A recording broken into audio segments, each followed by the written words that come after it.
দয়াল করে বলো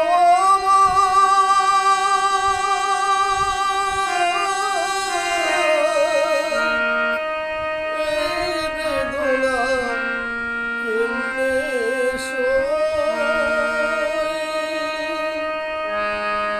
সবাই ডাকে বাউল বলে